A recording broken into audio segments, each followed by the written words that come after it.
أعزائي المشاهدين مساء الخير عليكم. طبعا النهارده مؤتمر ومهرجان عالمي نوفا ارت 2، ومعانا هذا اللقاء المميز مع جميلة الجميلات الإعلامية الجميلة الزميلة الإعلامية شيماء رجب اللي شرفنا فيها النهارده في المؤتمر العالمي. ازيك يا استاذ شيماء؟ اهلا وسهلا بحضرتك. الاعلامي الكبير سعيد المليجي طبعا معروف بلقاءاتك، ومعروف ان انت ليك خبره طويله جدا في مجال الاعلام، والحقيقه ليك دايما شكل مميز وطريقه وكاريزما كلنا بنتشد ليها يعني. حبيبتي كلامك وسام على صدري، حضرتك إعلامية جميلة وأنا اتشرفت بيك النهارده في هذا اللقاء. استاذ شيماء، النهارده اتمنى كان المؤتمر يعني ايه الاحداث وايه هقول لحضرتك على حاجه، انا اصلا متخصصه في الشان الاقتصادي، بتكلم دايما عن الصناعه، الزراعه، التجاره، كل ما هو خدمي في البلد وكل ما هو بيبني البلد. هنقول التنميه المستدامه بمفهومها البسيط ورؤيه سياده الرئيس. طبعا انا اول مره او تاني مره باجي طبعا عشان دكتور يوسف ابو النجا، لانه فنان تحس ان هو في حته تانيه خالص. فنان متميز، فجيت طبعا دعاني ان انا انقل له المعرض الفني المتميز ده.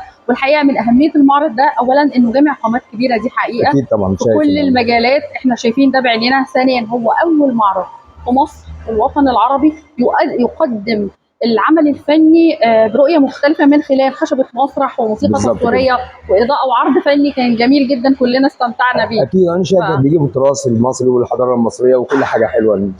ده فعلا يعني، واهم حاجه ان احنا شفناكم وقابلناكم النهارده، ونتمنى ان احنا نكون ضيوف خفاف على قناتك يعني. حبيبتي الاعلاميه شيماء رجب، طبعا المذيعه في قناه الحدث والبرامج بتاعتها سواء في قناه الحدث او قناه بيروت. حضرتك ليكي الطله وليكي يعني بسم الله ما شاء الله، يعني حد جميل وحد محترم، واتشرفت بيكي باللقاء. احنا اللي اتشرفنا، وانا بحب كل زمايلي يا جماعه وبدعمهم دايما يعني.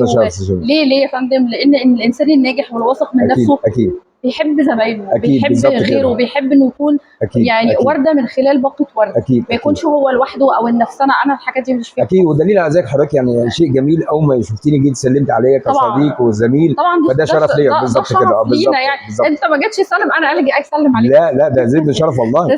بس يعني ممكن كنت مشغول شويه في اللقاء بس. طبعا وانت نورتنا النهارده، وعقبال كل مره ان شاء الله. بشكركم جدا، بشكر حضرتك جدا. اشكر الاعلاميه شيماء رجب، الاعلاميه الجميله النهارده كانت قايمه بتغطيه اعلاميه لهذا المؤتمر العالمي.